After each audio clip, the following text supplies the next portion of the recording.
They say a detective's worst fear is a case they can't solve. I would tend to disagree, but after this case, I might have finally found that fear.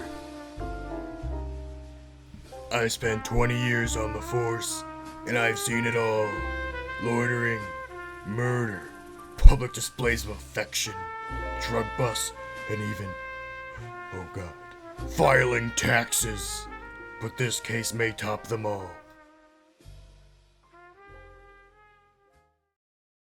It all started on September 2nd, 3 years ago. I was down at the station pushing papers when I got in a call about a recent murder on Winston Avenue. Officer on the scene said it seemed self-induced with no obvious harm done, so I decided to stop by and check it out.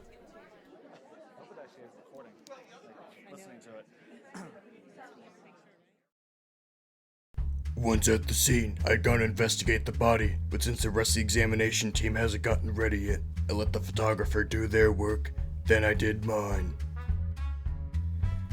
The man had a bunch of papers around him, all written with weird and confusing phrases. His name was Billy Bays. Poor fellow. Didn't seem to know what he was getting himself into. Either way, he's dead, and that's a fact. So I'll get the documents and do my duty.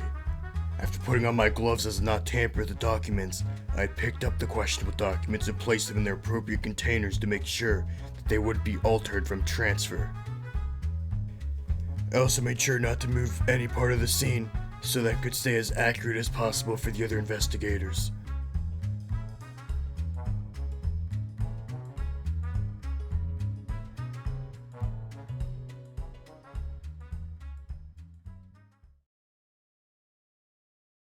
Soon after, I dropped off all the documents at the lab.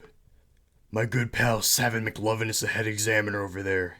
He does one fine good job. He goes through all the standard procedures first, like figuring out what type of ink, font, and paper was used in the crime, as well as cross-referencing the writing. He had told me that there was 2 different fonts used on the papers. One of them was the boy, while the other one was someone we had never seen or even had in the system.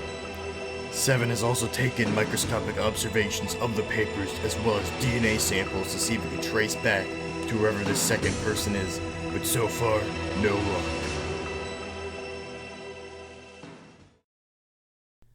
A day or two later, Savin had called me up saying something about he might know who the second person was, but it was pretty hard to understand.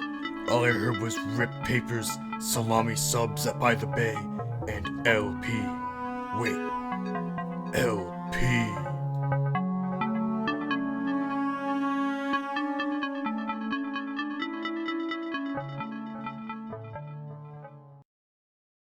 No matter how hard I tried, I couldn't figure out who this LP could be. Until I lucked out and got the lead I was looking for.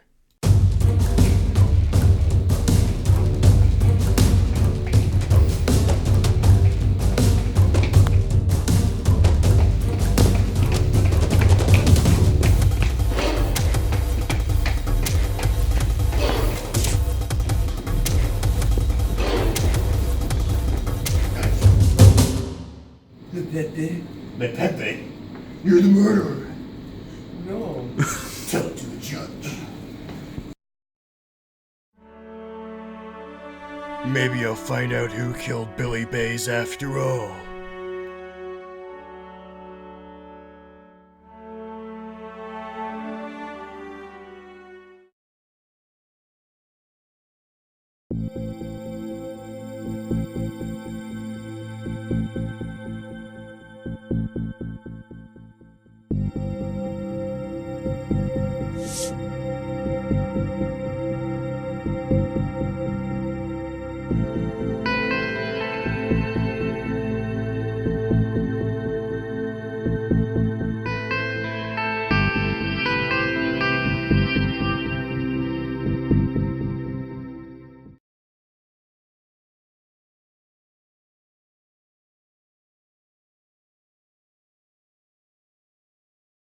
Oh!